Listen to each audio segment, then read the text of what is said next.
pessoal, sejam bem-vindos ao episódio número 5 do podcast Renda-se. E hoje eu tô aqui, Regilane Espécia de Arruda, com meu sócio Jorge Luiz Prado. E vamos falar de um tema que todo mundo foge, mas que todo mundo passa e tem que lidar com isso a vida toda. Que tema é esse, Jorge? E às vezes as pessoas não percebem que estão gerenciando, estão lidando com ele, mas ele existe. Que chama-se risco. O que são riscos? O que é risco, Regi? Exatamente. E que riscos a gente tem que lidar o tempo todo durante a vida.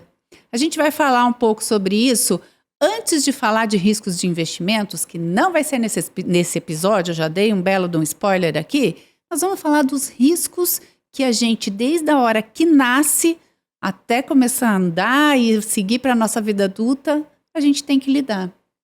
Dá um exemplo para mim, Jorge, de um tipo de risco, já de cara que você acha que as pessoas convivem com ele, mas não se dão conta. São diversos riscos que a gente acaba gerenciando no nosso cotidiano e não percebe, né? Por exemplo, automóvel, né? A gente veio para cá agora há pouco, um trânsito pesado, muitas vezes pessoas nervosas no trânsito, acabam acelerando, quer dizer, quando eu estou dirigindo sem um cinto, quando eu estou dirigindo em alta velocidade, eu estou assumindo um risco. Muitas vezes inconsciente. Ou quando você na pressa quer mandar uma mensagem, está ali falando no celular, mandando uma mensagem, você está assumindo o risco inconsciente. Então, risco é qualquer resultado diferente da nossa expectativa. Eu estou dirigindo, eu estou falando no celular, eu não quero bater o carro, mas você está assumindo esse risco. E está assumindo um risco de levar uma bela multa levar também, uma multa, né? E o mais grave, às vezes atropelar uma pessoa, provocar um acidente. Então são vários fatores do nosso cotidiano que estão presentes no nosso dia a dia e a gente às vezes não acaba percebendo. E dentro desses riscos que o Jorge comentou, a gente usando o exemplo do automóvel, quando a gente vai dirigir, você concorda, Jorge, que tem riscos que fazem parte do nosso controle? Então, nós controlamos se eu vou botar um cinto de segurança, porque eu sei que tem que colocar, eu tenho essa consciência. Eu decido se eu quero diminuir o risco de me machucar num acidente ou não, colocando cinto de segurança. Eu decido a que velocidade eu vou andar para saber se eu não vou expor outra pessoa e a minha vida de quem está comigo no carro em risco. Eu decido se eu vou esperar para ler uma mensagem no celular a hora que eu estacionar o carro, ou eu vou arriscar tomar uma multa e causar um acidente e usar o celular dirigindo. Então, você percebe que tem riscos que eu controlo, que estão totalmente na minha mão, que sou eu que decido, e tem riscos também que a gente não controla. Cheguei, virei a curva, tinha um congestionamento, tinha um acidente. Adianta ficar nervoso? Adianta buzinar? É o risco do trânsito, do momento. E no trânsito pode ter alguém que está assumindo um risco de bater no seu carro porque está dirigindo de uma maneira negligente. Então você controla o seu risco, mas você não controla o que o outro pode causar em você. É muito similar ao que a gente passa no mercado financeiro, né? E você quer ver um outro tipo de risco? É engraçado agora, já vou entrar num tema assim, a gente está filosofando um pouco aqui sobre a vida, né? Sobre o que é risco, só para contextualizar aqui. Mas eu sou mãe. E para os meus filhos, todo dia que eles vão sair, desde pequenininhos até agora, já adultos, o que as mães falam para os filhos? Ainda mais morando aqui em Curitiba, né? Para quem não sabe, Curitiba é uma cidade que chove muito, a gente tem 4 temperaturas aí, vai do inverno ao verão, às vezes no mesmo dia, ou do verão ao inverno. E toda mãe curitibana fala, leve um casaco. Leva a japona. Leva a japona. O que eu estou fazendo quando eu falo isso para um filho? Eu quero reduzir o risco dele pegar alguma infecção respiratória, dele ter algum problema de saúde. Mães são muito especialistas em administrar risco. Mas por causa da experiência, que já passaram, que tiveram um aprendizado no passado. Exatamente. E muitas vezes a gente assume esse risco quando eu dirijo em alta velocidade, quando eu estou fumando, que risco que eu tenho para a saúde? Né? Quando eu não faço um exercício físico, que risco que eu estou assumindo para o meu futuro? Então, Risco, volto a dizer, é qualquer resultado diferente da minha expectativa. Então, se você tem o carro, por exemplo, você tira o carro da concessionária, o que o brasileiro normalmente faz? Raramente, poucas pessoas têm coragem de tirar um carro da concessionária hoje sem um seguro. Sem o seguro, né? Então ele usa o seguro durante o ano, mas chega final do ano, você fica bravo, Regi? Nossa, que droga, paguei o seguro e não usei. Não bati, não capotei, não roubaram meu carro.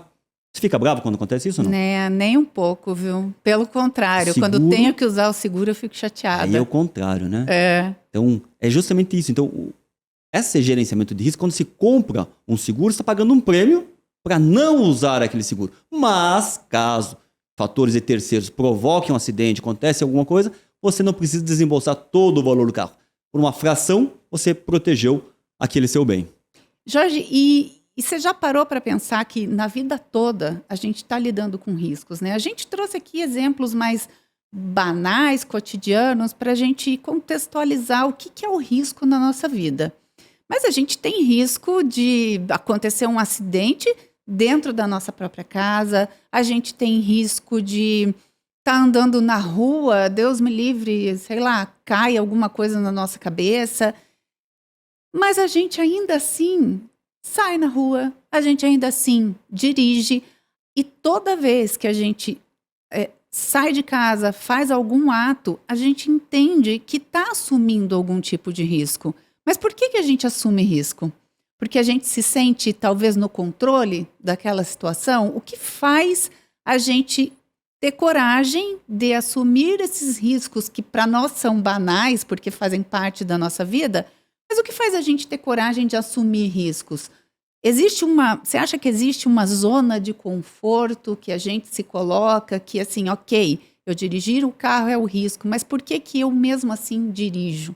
Porque tem gente que acaba tendo alguns traumas e não consegue, mas vamos colocar na grande massa. Todo mundo sai, dirige seu carro, assume um risco, e é um risco até que relativamente grande de acontecer alguma coisa, mas será que é porque se sente no controle? O que isso você acha que traz assim pra gente? A gente não consegue eliminar o risco. A gente consegue o quê? Administrar. Se eu dirijo um carro, significa que eu fiz um teste, eu fiz um preparatório, fiz aulas, fiz um exame num órgão que me credenciou como um piloto, como um motorista. Porém, quando você pega o carro, o que acontece? No início, você dirige um pouco mais devagar, respeita a via, mas com o passar do tempo, você fica mais confiante e às vezes acaba extrapolando esse risco. Esse que é o ponto. É o que acontece normalmente com as pessoas que se afogam no litoral. Passamos o verão recentemente. Quantos casos de óbito nós vimos de pessoas? Mas não eram pessoas que não sabiam nadar. Normalmente as pessoas com muita confiança iam até o fundo, ou o mar é muito mais violento, e acabava muitas vezes causando uma tragédia ali. Então, essa zona de conforto, essa segurança que talvez eu esteja no controle, me faz muitas vezes eliminar o risco. Então não eliminar. Achar que eu estou eliminando. Exato. Porque se você achar que está eliminando, você vai assumir riscos desnecessários. Que no mercado financeiro a gente chama de alavancagem. Pode ser, exatamente. A gente vai chegar no próximo episódio. E quando você perde essa noção, porque assim, a gente só assume atividades de risco, e vamos falar de atividades como paraquedismo, como, por exemplo, meu marido tem um hobby que é o motociclismo. Moto é extremamente perigoso. Se você não sabe ter uma condução correta, você fazer uma viagem de moto, ainda mais nessas estradas que a gente tem aqui, na qualidade de estradas do Brasil, é uma viagem que pode ser um tanto perigosa. Mas você reduz esse risco entendendo da rodovia que você está andando, entendendo a velocidade, entendendo onde você pode estar, onde é perigoso você estar na estrada. Agora, ele fala uma coisa que é muito importante. Moto é perigoso. E você assume um risco demasiado quando você esquece disso. Que vem bem ao encontro do que você está dizendo, né? Você assumir riscos é administrar as variáveis que você pode controlar para reduzir a possibilidade desse risco ocorrer. E você tem que ter uma visão para antecipar alguns movimentos de quem está à sua volta. Exato. Como que está conduzindo aquele carro na frente? Ele tem costume de dar pisca? né? A seta quando vai mudar de faixa, então eu tenho que ficar um pouco mais atento com ele. Se vem um caminhão, vai ter uma ultrapassagem. Então isso chama-se experiência, isso chama-se amadurecimento, isso chama-se o quê? Houve um tempo dele se dedicando a todo esse movimento antes de fazer uma viagem. Então ele estudou, se preparou, né? E claro, a primeira, a segunda, a terceira leva a uma experiência muito maior, uma segurança muito maior. Mas lembrando, o risco jamais é eliminado. Tudo tem risco. Maior ou menor grau, o risco está presente. O risco está presente, né? E dentro dessa administração de riscos, só para fazer um parênteses, por que nós estamos falando tanto de risco aqui? Porque uma das coisas que as pessoas mais temem no mercado financeiro é o bendito do risco. Porém, você precisa entender que você corre riscos na sua vida.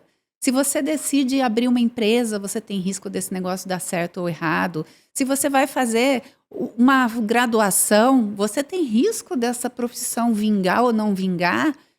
E o que você faz com isso? Como é que você gerencia tudo isso? Se você entende isso para a sua vida, fica muito mais fácil vir para o mercado financeiro.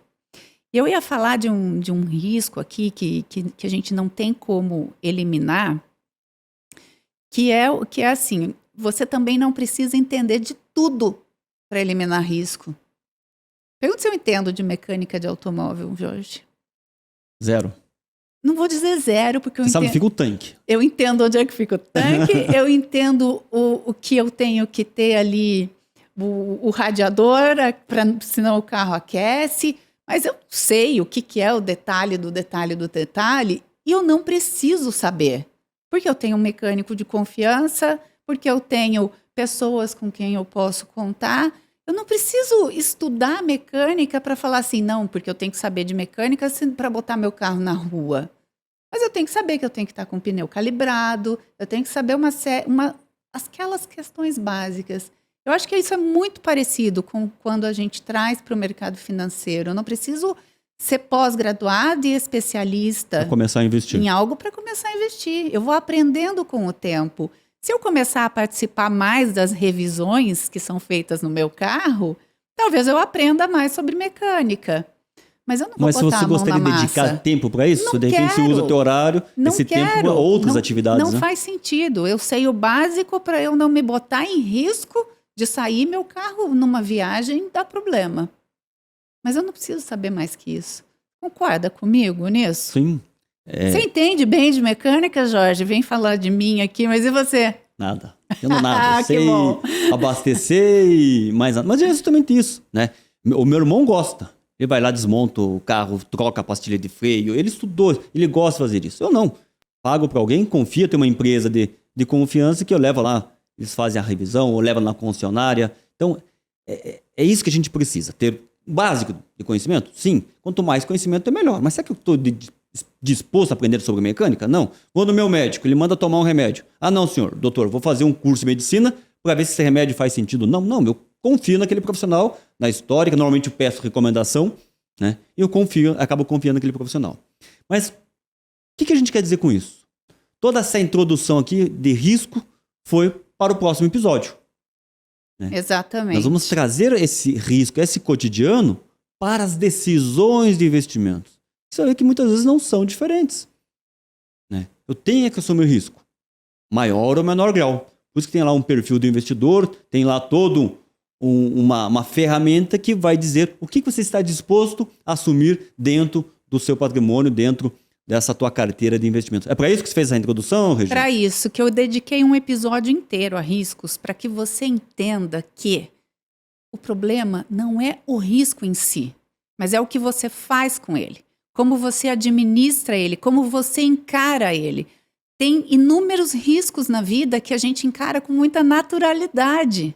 E a gente resolve, a gente dá conta, a gente tem que lidar com isso para viver e a gente passa muito bem por isso. E risco de perder dinheiro, risco de meu dinheiro uma hora valer mais ou valer menos, ainda que momentaneamente, é algo que você tem que saber lidar para você construir riqueza. Se você fugir desse risco e nunca encarar ele, não tentar enfrentar ele e aprender com ele, dificilmente talvez você construa riqueza. Aí você pode dizer, mas se eu não perder já está valendo. Será Será? que tá mesmo? Existe um risco aí bem importante que a gente vai falar no próximo episódio. Acompanhem aí com a gente que acho que vocês vão gostar. Obrigado. Por Forte hoje abraço. é isso. Até a próxima, Até o próximo. pessoal.